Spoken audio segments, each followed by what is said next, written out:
Hey folks, welcome back to another video. Today we're gonna do something different. Here are 32 free quest games, and here is a list of rankings. Today we're gonna rank over 30 free quest games and determine which games are the best of them all. So if you enjoyed the video and find it helpful, then please give it a thumbs up and subscribe to the channel. Talking about the best, remember we have a double giveaway on right now where I will be giving the winner any game on the Quest platform. And to enter, make sure you like the video, subscribe to the channel, put on bell notifications and comment hashtag WaqMan21 down below. Not only that, the developers of All-in-One Sports VR have also provided 3 Quest keys and 4 Steam keys to give away, and to enter that, just add in the comments hashtag All-in-One Sports Quest or hashtag All-in-One Sports Steam. Remember, for the Steam version you need PC VR. And one final giveaway if you want to win a Quest too, and a lot more goodies. The folks from Puzzling Places, the incredible 3D puzzling game, are running a Gleam giveaway where they will be giving away a brand new Quest 2. And if you enter the code WaqMan, you'll get even more entries. Please check the description for the link. Well, let's get straight into the video. Now, this is the first time I've made a video like this. Also, these rankings are based on my opinion. But let me know your rankings in the comments below. Plus, all these games are really good. And since they're free, you should check them all out. Alright, so first let's start off with number 1, Gun Raiders. So this is a 4v4 PvP shooter and has a variety of different weapons from assault rifles, shotguns, snipers and even a minigun. There are 4 different modes that you can play. There is assault, control, free-for-all and team deathmatch. To be honest, the game mechanics are cool as you can climb walls like Spider-Man and have a jetpack to fly around. However, it's just all-out chaos. There doesn't seem to be that much strategy or skill involved. It's just pick the biggest gun and shoot. So it's great for kids and people new to VR, but unfortunately it's not going to become a competitive game like Contractors or onwards. But since it's still fun, I'm going to give this a C+. Number 2, V Speedway. Now, there aren't actually many free racing games on the Quest 2, but this is actually a really good one. Although the graphics are quite minimal, but the gameplay is surprisingly good. You even change gears yourself. Now, the game is currently said to be in its alpha stage, but you can't really tell that much. But the main thing holding this game back are the graphics, the lack of cars as well as the multiplayer missing. And no story either. So a few things. Hopefully they add these things soon, but for now it gets a C for being a nice driving experience. Number 3, Attack on Quest. Now this is the Attack on Titans game on the Quest. Although this game does need to be sideloaded. I've got a video that shows you how to do it without a PC as well if you don't know how. The game itself is fun to play, where you'll be able to swing around like Spider-Man with swords killing naked giants. But the graphics aren't that great, plus the movement can be a bit janky. But the fact that it's multiplayer and is cross-play with PC VR players is a massive plus. So this gets a C+. Number 4, Pavlov. Now one of the big dogs on this list. To be honest, this game should not be free and it should be on the main store. Pavlov is basically a cooler version of CSGO, with manual realistic reloading.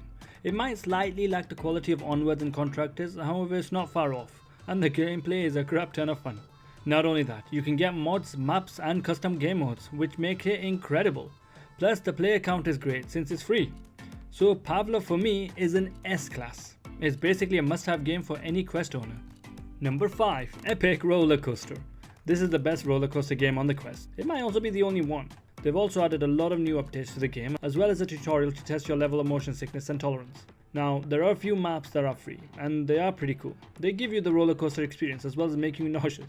Personally, based on the fact that it's filling a gap that no other game has on the Quest, and it's pretty good, as well as diverse with different game modes, it gets a B-. Number 6, Revomon. Now, this used to be Pokemon VR, until they almost got sued by Nintendo. So now, instead of being an exact copy, it's just a rip-off of it. Which I don't mind that much. It's essentially the same thing as Pokemon VR without the traditional Pokemon names. Although I miss the nostalgia factor. There is also a concept of NFTs in here where you can sell rare Revomons for cryptocurrency if you want. But you don't need to get involved in any of that if you don't want to.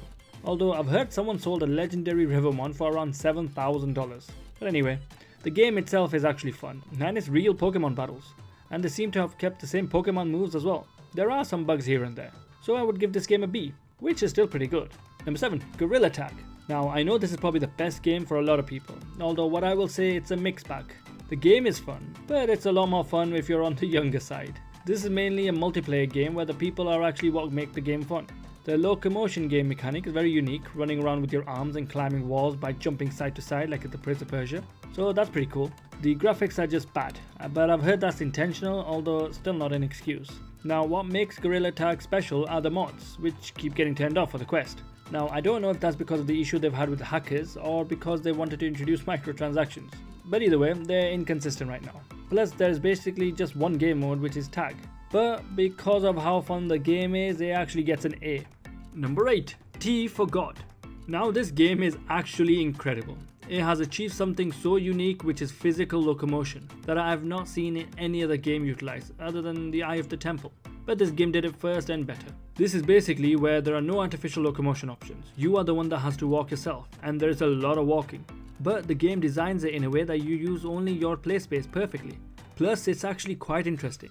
It even has a story mode with voice acting as well, with a decent amount of combat. It even has hand tracking. The graphics aren't to my taste, but the game has everything else, and to be honest, I would be doing it injustice if I gave it anything less than an S, as it's a must-have for any Quest owner.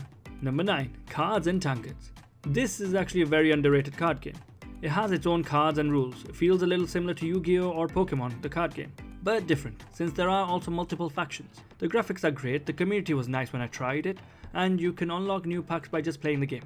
You can even play against the AI, which I appreciate. The only issue I had with the game was that there are only select amount of tables, and if they're occupied, you have to wait for your turn. I believe it's 8 players that can play, but a 16 player lobby, but you can watch how other people play. Also, it can take some time to gain enough money to buy a pack, but if you play enough, you shouldn't have a problem. Overall, I'm giving this game an A. Number 10. Hybo. Now Hybo is a fun game with nice bow mechanics, as well as the Sarento style flipping about like a ninja, although some people will struggle with this.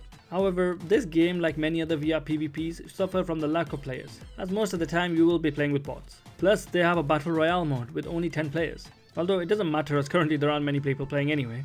However, I will say when there are people, or even with bots to an extent, it is a fun game. But there are already so many PvP shooters that these developers need to actually do something much different to stand out. And even though they've tried, I don't think they've succeeded. Plus, being on App Lab instead of the main store hasn't really helped them. So Hybo gets a C. Still a good one to check out. Number 11. Rayman 2 VR. Yep, you heard me right. Now this isn't a full game, but more of a demo. And it's actually a fan-made game. So some genius has brought the classic game Rayman 2 into VR. You're able to traverse through the level from Rayman 2, hop around, collect items and shoot projectiles. To nothing, because there are currently no enemies.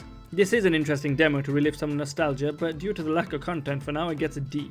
Number 12. Amxr. Well, here's another one trying to get that PvP multiplayer gold. Although, I think Amxr is actually a really fun game, even with the bots. The game is a slightly less realistic version of Pavlov in terms of reloading, which can be fun if that's what you enjoy, but it unfortunately lacks maps and weapons. I wasn't actually able to find any LMGs either, which is disappointing. The graphics are nice though, but it really feels like Pavlov, and I can't really think of much reason to leave Pavlov for this. Although I really do enjoy using the snipers in this game, but the game gets a C. Number 13. Cybercade. Well, this is basically Chrysler Brigade 2, but for free, and probably a lot more fast paced. It even has a co-op play. The graphics are very close to Pistol Whip, which are acceptable, but I personally prefer more realistic graphics. There is a lot of bullet dodging, but playing with another person is where it gets super awesome. Since it's free, you can easily find a friend to get it as well. There are 2 modes, arcade and casual. The arcade mode can be quite challenging as well, so great to play with friends. You also find different weapons throughout the levels, plus it has a few different sceneries, and you can actually select automatic weapons. The thing probably holding the game back is that it needs to be sideloaded, so this game gets a B. Number 14. PokerStars VR. This is actually a very polished game. Now, it is said to be for audiences 18 and over, but you'll find quite a few kids in here. Not as many as before. Plus, the game actually takes itself a lot more serious than it did before. It has a few different game modes, such as roulette, blackjack and poker. The one thing I will say is keep your kids out of this game. It is actually meant for adult audiences. There is a lot of weird things going on, such as people taking fake drugs, smoking, etc. But the game itself is pretty good. They also give you a wheel to spin daily to get more money, in case you've lost it all. I would give this game an A for the quality. Number 15. Elixir. Now this is a great game to show people new to VR.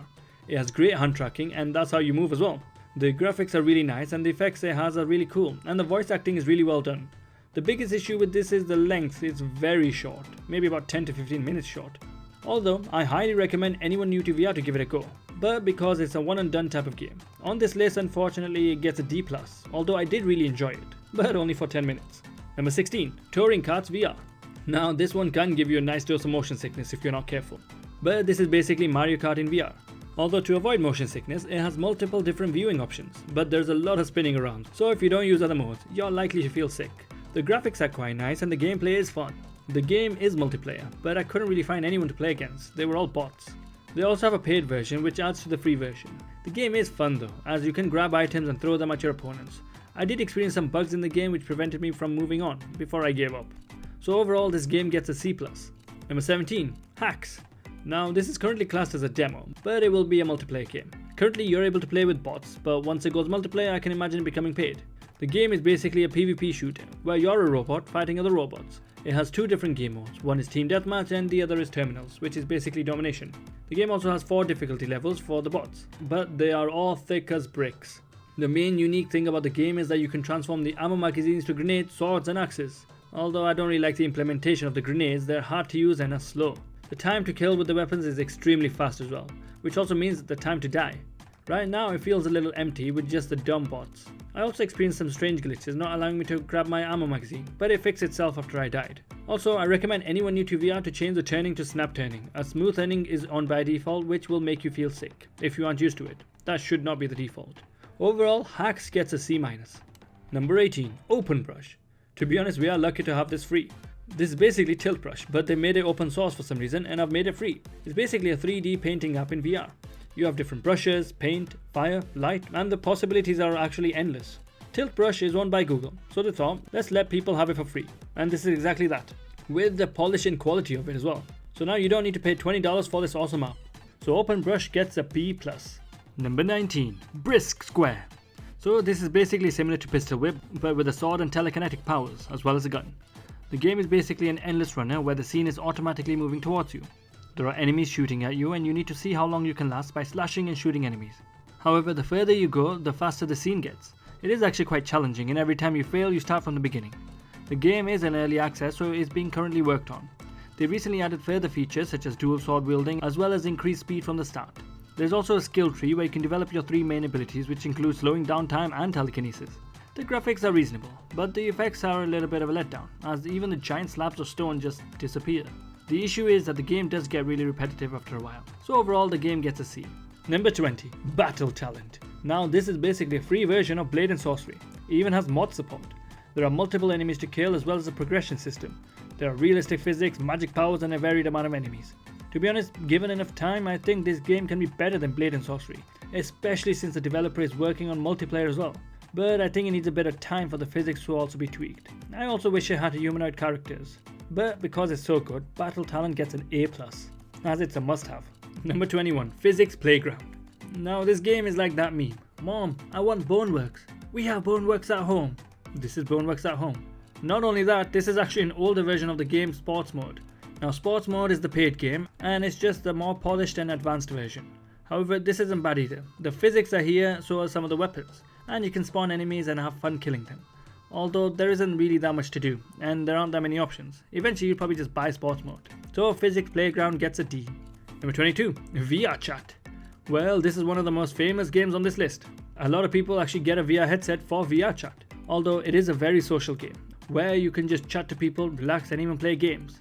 The best part about VRChat, and why it sets itself apart from everything else, are the avatars. You can be anyone that you want. Although you'll find a lot of Japanese anime girls for some reason. Another thing, which is probably a copyright nightmare, are the VR worlds. You'll find almost everything you can think of. You want to travel to Springfield from The Simpsons? You can. You want to go to the world of Zelda Breath of the Wild? You can. Now the only issue with the game is that it's not really well optimized for the Quest.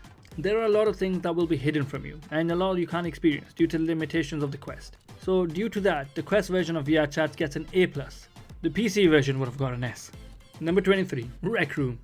Now Rec Room is actually a more frame rate stable version of VRChat, but with a lot more kids. Like there are a lot of kids. Personally, to me this is kind of like Roblox but for VR. As there are many different games that you can play, from laser tag, squid game, paintball. You can go on quests and loads of other things. It unfortunately does not have the same avatar changes like VRChat. Plus the graphics are more cartoony, so even the worlds that have been created aren't as great to look at. But this game still deserves an A. Number 24. Ancient Dungeon Beta. Now this was in beta for a while and actually came out of the beta last month. However, you can still get the beta version if you click the link in the description below. The game itself is a roguelite version of Minecraft combined with Zelda. You fight your way through collecting items and powers as well as killing monsters. The aesthetics are exactly like Minecraft. To be honest, the game is actually a lot of fun as well, so I would give the beta version a B. Number 25. Bait. Well, this is basically just a free fishing game on the Quest. It's fun to play. You're able to catch fish, sell them, then buy bait for bigger fish and repeat. There doesn't seem to be too much more than that, to be honest, but it is a nice fun fishing game, so it gets a C. Number 26, VR Workout. Now this is one of my favorite workout games, mainly because most others are paid. This has everything you could want in a workout game. The only thing holding it back are the graphics, which are really bad from my perspective. But the fact that it has hand tracking, loads of different workouts, even ones that other games don't actually make you do, makes this game a real top contender. For me, this game gets an A. Number 27, Grapple Tournament VR Demo. Now this used to be free earlier this month, however they've done a full release of the game and have made the free version a demo and the paid version, well, paid. The split is that the free version has single play with bots and sometimes they let you play multiplayer. Currently you can't play multiplayer though, but the game is actually pretty cool and fun. It's basically like Spider-Man with guns, kind of, because whilst playing I did forget to use the grappling hook most of the time. But the game is actually really hectic. Every time you die you lose your gun and have to find another one, which are scattered around the map. But there are a lot of different guns to find. The only consistent gun that you have is a handgun. But the guns aren't far from you. But it is annoying being caught in a gunfight before you can get to the one you want. There are 7 maps and 4 different game modes. Overall this is a fun game and the graphics are good. The gameplay can be fun, but because of just the all-out chaos that can get annoying, I'm going to give this game a B-. Number 28, Echo VR. Now this is actually a great game on the Quest 2. The game is basically a spin-off from Lone Echo and has incorporated its floating and zero gravity mechanic, where the thrusters on your hand propel you forward, or you can push yourself using anything around you. You're basically playing Quidditch from Harry Potter. The only issue with the game itself is that it is tough for the new people into VR, as it will give you motion sickness in the beginning. But that's not really the game's fault, and when you get used to it, it becomes much better. There is a learning curve to the game, but you'll get used to it the more you play. Community-wise, there are a lot of little kids. Some I'm surprised are old enough to put on the headset, but it is what it is. Although the issue with the game from what I found is that it only has that one game mode. Although fun, I would have preferred a little variety, but because of the quality and fun, this game gets an A. Number 29, Harvest VR. Now this is a unique one on the list. This is basically a farming simulator for which there is a good market for. Look at Farmville. But here you get to farm crops, mine, fish, take care of animals as well as slaughtering them. You sell your harvest and buy new and better tools. You can even play on real time or simulated time, depending on how you want to extend your game and how realistic you want it to be. To be honest, the only thing holding it back from me are the graphics. They are actually a little worse than Rec Room, which is disappointing. But the game is relatively fun as you can collect items and even complete quests. If this was a multiplayer, it would have been much better. So for now, this gets a B-. Number 30, Cosmic Flow. Now this isn't really a game in itself, but it is really cool. It's basically a relaxing and trippy environment that you sit, watch and probably doze off to. You're able to control the speed of the particles, the quality as well as the width. It feels like you're going through a different dimension with really calming and relaxing music. You're able to reverse it as well, which makes it feel like you're falling from it. This is a really cool experience, and since it's free, it's a great one to try. But because there isn't really any variety other than the one, I'm going to have to give it a C. Number 31, Help Yourself. Now this game is criminally underrated. Have you ever wished you could clone yourself to help you with things? Well, this game is exactly that. It's actually incredible. You basically clone yourself using time travel, where you help yourself by throwing yourself ammo or weapons, etc. It's crazy to think about it, but the game is basically a puzzle shooter, where you have multiple spawn points, but also multiple tasks that need to be completed at the same time. So what you need to do is spawn in one location, do your action, then throw the gun in the direction where your time clone will be, and then reset the time loop, and then grab the gun that you threw earlier and use it to kill your enemy. The concept is amazing and I can't believe this harder is free. The puzzles also get harder the higher level you go, and there is a reasonable amount of content currently. Plus they're looking to introduce a map editor which will make it endless. The art style is like a comic book, which is okay. It reminds me of Borderlands. The game is currently early in its development, so the potential is there for it to be one of the greats. But for now it gets an A+ for the novel style of gameplay and the fun you can have with it. Number 32, Big Screen. Well, Big Screen isn't a game, but a very useful free app on your Quest. You can watch movies, TV shows, you can even connect it to your PC. You can watch movies from your phone as well. I have a video showing you how if you're interested. The only thing missing is that it doesn't actually have movies currently in the cinema, as that would be amazing. But the 3D movies are pretty cool. I suggest you checking out the free trailers to get the experience. Overall, Big Screen gets a B+. It will be an S if it ever gets movies currently in the cinema. Well, that's all folks. Here are the ratings to the top 32 free games on the Quest. Hopefully you found some great games that you've never heard of. This wasn't an easy video to make, so if you enjoyed it then please give it a thumbs up and subscribe to the channel. And share if you can. Also remember to enter all of the giveaways. Well, thanks for watching, have a great day, stay safe and see you next time.